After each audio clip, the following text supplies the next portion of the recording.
कि बसंत ऋतु के 5वें दिन किस तरह से सरस्वती जी का जन्म हुआ। और इस दिन माता सरस्वती का बर्थडे होने के कारण पूरे भारत वर्ष में बसंत पंचमी के रूप में भारतवासी मनाते हैं। राम जाएंगे वनवास और दशरथ की होगी मृत्यु और राम की तीनों माताएं होंगी विधवा और अयोध्या के सारे अयोध्यावासी राम के वियोग में रोएंगे, तड़पेंगे और ये बेचारी दासी सुनेगी गाली। और ये सारा काम है सरस्वती का और दुख ही होगा पूरा अयोध्या की नगरी और तुम मना लो बसंत पंचमी। बोलो सतगुरुदेव की जय। बंदी छोड़ कबीर साहेब की जय। बंदी छोड़ गरीबदास जी महाराज की जय।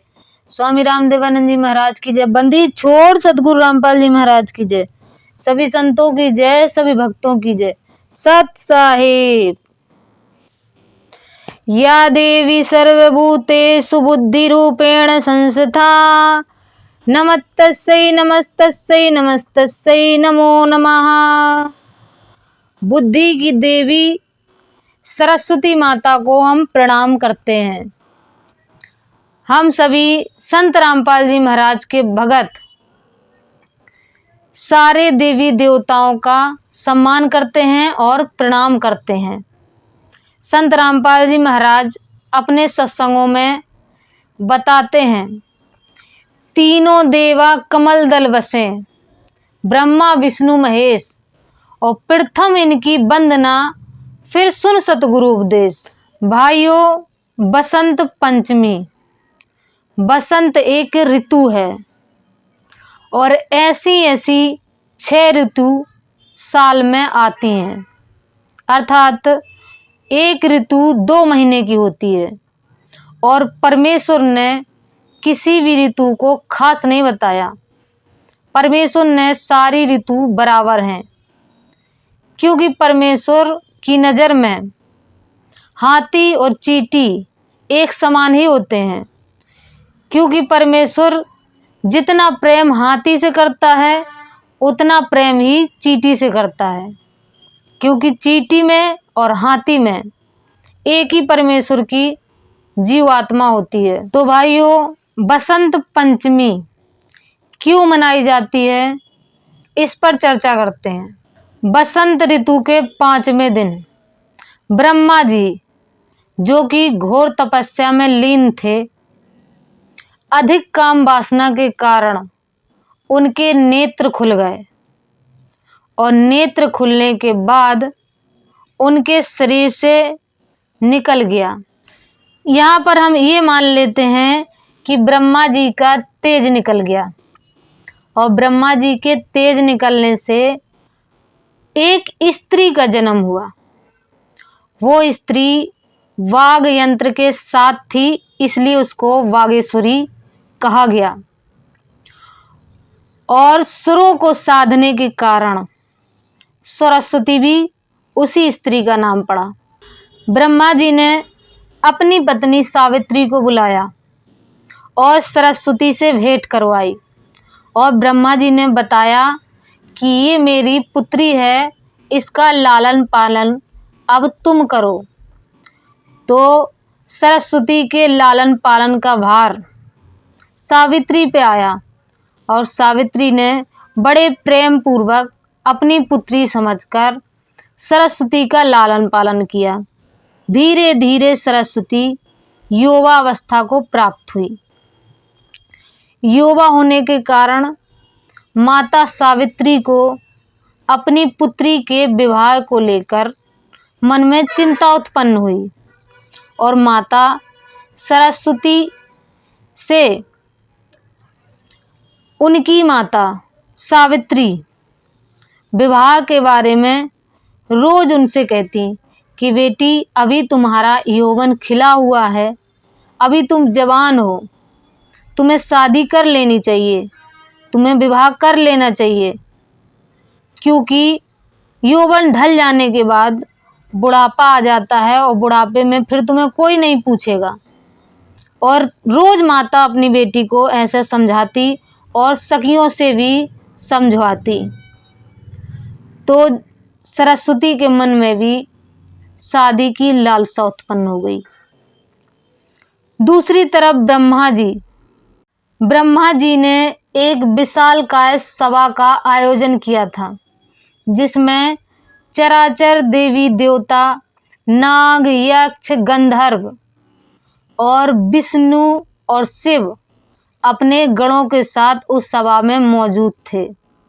और उस विशालकाय सभा का संबोधन और संचालन स्वयं ब्रह्मा जी कर रहे थे और सभी को प्रवचन देते हुए समझा रहे थे कि पर नारी को बहन बेटी के भाव से देखना चाहिए। और सभी ब्रह्मा जी की बातें सुनकर खूब मुंडी हिला रहे थे कि हाँ, सही है, सही है। आगे संबोधन करते हुए ब्रह्मा जी कह रहे थे, हे देवताओं, कुंवारी स्त्री, कुंवारी कन्या अर्थात पुत्री को तो माता के समान देखना चाहिए, उसको माता का स्वरूप ही समझना चाहिए। और जो ऐसा नहीं सोचता, ऐसा नहीं करता, उसको घोर नरक में डाला जाता है, उसको यातनाएं सहनी पड़ती हैं, उसकी सूले चुवाए जाते हैं नरक में। इस तरीके से देवताओं का संबोधन प्रवचन ब्रह्मा जी कर ही रहे थे कि सभा के बीच में माता सरस्वती का आगमन होता है। माता सरस्वती अपनी माँ के बार बार विवाह करने के संबंध को लेकर हार श्रृंगार करके सभा में आई हुई थी। सरस्वती माता ने सोचा था कि माता विवाह के लिए बार बार कही रही हैं, तो मैं हार श्रृंगार करके सभा में जाती हूँ। हो सकता है सारे देवी देवता वहाँ पर मौजूद हैं, उपस्थित हैं, और इसी वक्त मुझे कोई सुयोग्य वर मिल जाए, और माता तो कह ही रही हैं मैं विवाह कर लूँगी। इस उद्देश्य से माता सरस्वती हार श्रृंगार करके सभा में प्रवेश करती हैं। माता सरस्वती के सभा में प्रवेश करते ही, चूँकि माता सरस्वती युवा अवस्था में थी, हार श्रृंगार करने के कारण अति सुंदर दिख रही थी, तो सारे देवी देवता माता सरस्वती के ऊपर एकटक देखने लगे। और सभा का संबोधन कर रहे ब्रह्मा जी भी ये ना देखकर कि ये उनकी पुत्री सरस्वती है, उनके यौवन को निखारते ही चले गए। इतना निरखा उन्होंने कि जब माता सरस्वती उनके निकट आई तो ब्रह्मा जी ने बदनीयत से माता सरस्वती का आलिंगन कर लिया, मानो ब्रह्मा जी की तो लार ही टपक गई। ब्रह्मा जी अपनी सुध बुध खो बैठे और सरस्वती को आलिंगन करते रहे। देवताओं को तो इस बात की भनक ही नहीं लगी। देवता समझ रहे थे पिता और पुत्री का प्रेम है, लेकिन त्रिकालदर्शी होने के कारण बाबा भोलेनाथ इस बात को समझ गए कि ये पिता और पुत्री का प्रेम नहीं, अपितु ब्रह्मा काम वासना के अधीन होकर बदनीयत से अपनी पुत्री को आलिंगन कर रहे हैं।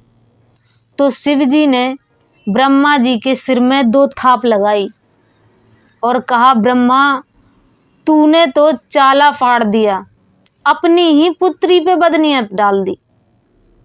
तब जाके ब्रह्मा जी को होश आया। फिर ब्रह्मा जी ने विष्णु की शरण ली और कहा कि प्रभु, मैं प्रायश्चित करना चाहता हूँ, मुझे कोई उपाय बताइए।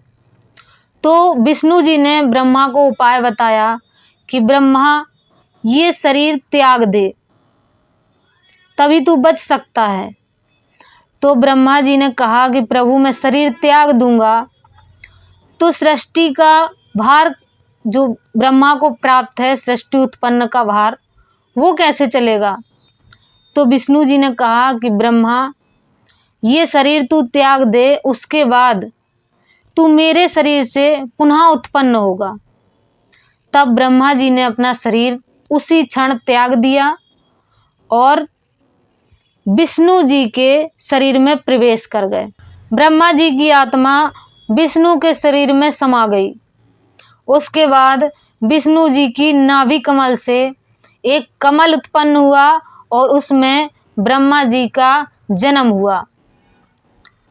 तो ब्रह्मा के इस जन्म को सारे देवी देवता जानते हैं और ब्रह्मा जी का जो पहला जन्म है, जो देवी प्रकृति देवी दुर्गा और निरंजन काल निरंजन से हुआ था, उसको ये देवी देवता नहीं जानते।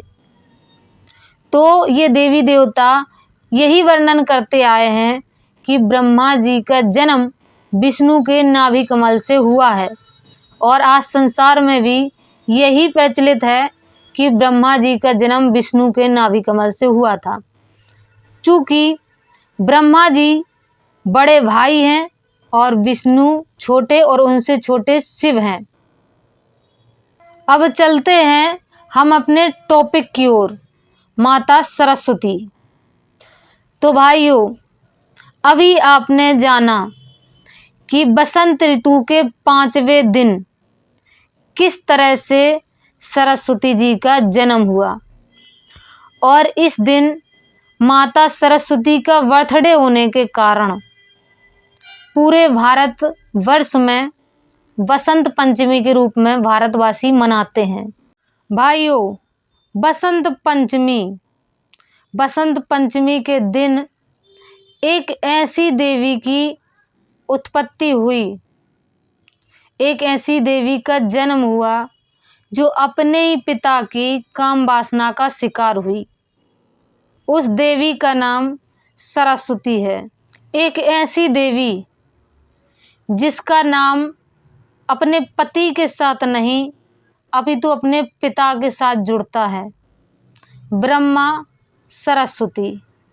बड़े दुर्भाग्य की बात है भाइयों, इस बसंत पंचमी के दिन हम आपको देवी सरस्वती की उन ऊटपटांग हरकतों से परिचित करवाएंगे जो ऊटपटांग हरकत देवी सरस्वती करती आई हैं और एक प्रमाण है कि देवी सरस्वती की ऊटपटांग हरकत के कारण भगवान राम को भी कष्ट उठाने पड़े थे। तो आइए देखिए एक प्रमाण रामचरितमानस से। ये वही श्री रामचरितमानस है, तुलसीदास जी द्वारा विरचित। इसका हम लोग देखेंगे अयोध्या कांड दोहा नंबर 11 और चौपाई नंबर 4। ऐसा विचार कर कर सरस्वती हृदय में हर्षित होकर दशरथ जी की पूरी अयोध्या में आई, मानो दुख देने वाली कोई ग्रह दशा आई हो। अब ये सरस्वती आई हैं दशरथ जी की अयोध्या में, दुख देने के लिए आई हैं।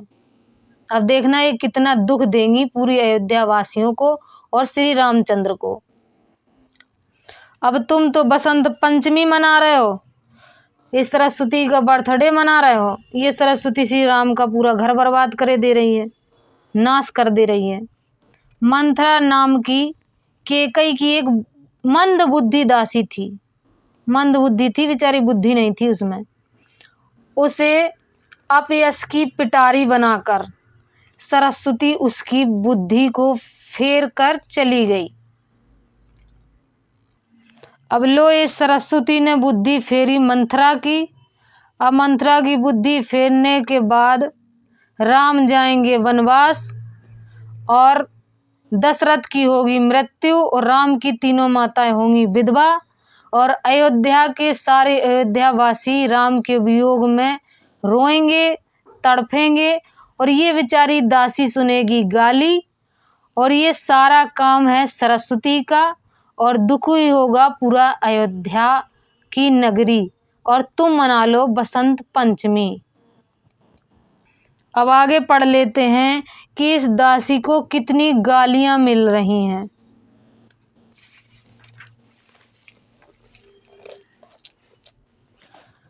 मंथरा ने देखा कि नगर सजाया हुआ है, सुंदर मंगल बधावे बज रहे हैं। उसने लोगों से पूछा कि कैसा उत्सव है। श्री राम जी के राज तिलक की बात सुनते ही उसका हृदय जल उठा। अब ये हृदय में बैठी थी सरस्वती, तो उसका हृदय जलने लगा। वह दुर्बुद्धि नीच जाति वाली दासी विचार करने लगी।